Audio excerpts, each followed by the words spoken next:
What is up, everybody? RandomRandomMan here. I hope everyone out there is continuing to stay safe and be well during this unpredictable time as I am here bringing you my review for Till. Now, the plot of this drama basically follows Mamie Till Bradley, played by Danielle Dudweiler, an educator and activist who pursued justice after the murder of her 14-year-old son Emmett, played by Jalen Hill, in 1955. Going into this movie, I was interested in seeing it. Given that I am a history buff and this is a biopic, it looked like it would be something up my alley. Though, there are many out there who will say that we have gotten and are probably tired of seeing films that go over Black trauma in various parts of history, whether we're talking about the likes of 2013's 12 Years a Slave and many other films that have come after. But with the story of Emmett and Mamie Till, theirs and many others still hold relevancy to today, and their story specifically has not been told on the big screen or cinematically in this high profile of a manner until now. And it looked like it would be something that would be portrayed in a very caring manner given the subject matter, and it just received a wide release here in the US last week, and I was lucky enough to be able to head out and see this thing in theaters where it is only currently available. Starting out with the cast and their performances, we have Danielle Dudweiler as Mamie Till. Now, she is the central focus of this film, almost all of it being told from her perspective before and after the murder of her son. And Dudweiler drives this film to have a lot of effective emotion. This is one of the standout turns I have seen all year. This is a breakout performance from the actress, who is given a lot to work with and a lot to have carried in terms of the weight and heartbreak of being someone, portraying a mother who has lost their son to such an unspeakable degree, and then later speaking out so that this becomes something that could be a force for change. And Dudweiler has many moments here where she does stand out, whether we're talking about some of the heavier parts like her seeing her son being brought back from Mississippi to Chicago, Illinois, and even in the courtroom proceedings that go on with the trial in trying to prosecute the men responsible for Emmett's murder. All of that put together, we see Dudweiler give a turn here that is phenomenal. And we have a supporting cast here that does aid Dudweiler with many of the heavy lifting and also in being scene partners with her. Like Jalen Hill as Emmett Till, and he is relegated to being only in the first few segments of the movie, but I thought he gave an outstanding turn as well. Whether it's him opposite Dudweiler and me believing them being son and mother, or just seeing him as a bright presence overall that we know is eventually going to be taken within the narrative, as was the case in real life. There's also Whoopi Goldberg as the grandmother to Emmett and the mother to Mamie, who also does not have much screen time either, but she's Whoopi Goldberg. She is great in just about everything she is in, even with smaller parts. There's also Frankie Faison as the father to Mamie, who I also really liked. Sean Patrick Thomas as Gene Mobley, the partner to Mamie. He gave a solid turn as well. And there's even Haley Bennett as Carolyn Bryant, the shopkeeper whose accusations against Emmett led to his lynching. She does not have too much screen time either, but when you see her and you see the aura surrounding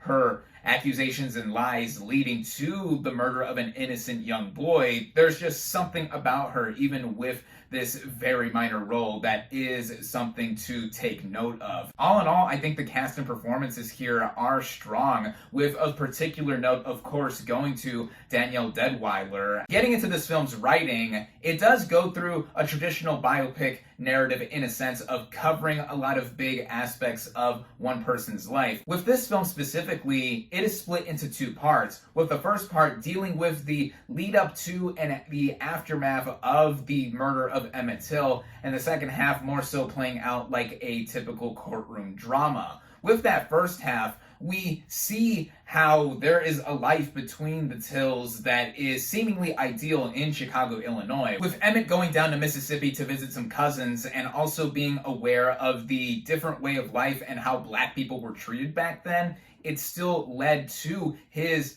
very grisly murder that we are luckily spared the details of, mostly in terms of it actually happening. We hear it and it's from afar, but then when we eventually see what became of Till's body, it was made all the more hard-hitting once we actually see it. And of course, the rest of the narrative as a whole has his mother being the one emphasizing and raising awareness of what happened to her son and forever making it a key moment in the U.S. civil rights movement. The way all of this played out mostly well is due to the delicate direction by Chinyunye Chukwu, whose previous film, Clemency, I enjoyed and also had a central powerhouse leading performance there from Alfre Woodard. And here what she does with Till is make it very matter of fact, but also not skipping away from some of the more grueling details, which I think are kept at an appropriate and balanced distance to where we see this all come from the main perspective of Mamie Till. Adding on to all of this are other factors, mainly in the technical elements, that do elevate this from a traditional biopic approach. The way this movie is shot, it has a very standard kind of approach with a drama like this, but the color palette specifically I do have to mention. Earlier on, there are a lot of brighter hues like warm oranges and yellows here, mainly when Emmett Till is on screen to represent a lot of the brightness and light that he brought to this world before he was taken so abruptly and so horrifically.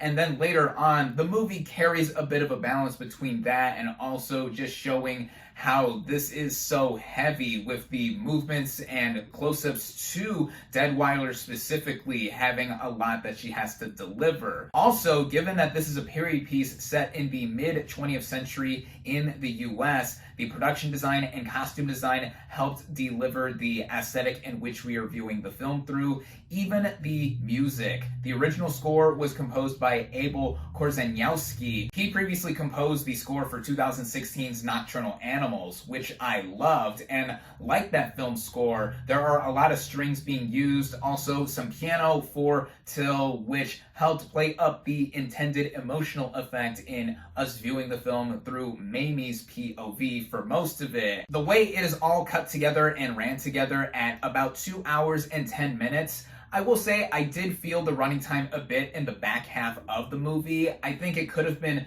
shaved down a little bit to where it could have been at or a bit under 2 hours, but I thought it was mostly well paced out in terms of seeing the narrative and just going to the amount of detail that it went through while also being effective as a drama. And the importance of this film, as I mentioned earlier before I went into the main review and now at this point, cannot be understated. It has all the relevancy in the world for racism and prejudice still existing all around this planet, and I don't think it's ever going to cease to exist. But in how I said in my previous review for this year's All Quiet on the Western Front, if you don't know your history, we're doomed to repeat it. That similarly applies to here with the story of Emmett and Mamie Till. To me, this film warrants a viewing so that more people are reminded or are informed of the Till story so we never forget. And it has some of the best acting I have seen all year with Danielle Dudweiler's lead performance. Just last week, I saw and reviewed Todd Field's Tar. Cate Blanchett is so gonna get nominated there, as well as Michelle Yeoh in Everything Everywhere All at Once, and throw in Danielle Dudweiler in that same conversation, as I think those are the 3 locks for the big frontrunners for that award this year. It is going to be such an interesting race to see how all of that plays out, but for Till, as a movie overall, it gets a definite recommendation. My final verdict for Till is 4 out of 5 stars.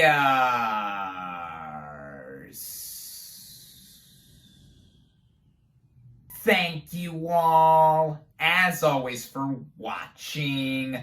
Be sure to like this video, comment on what you thought of.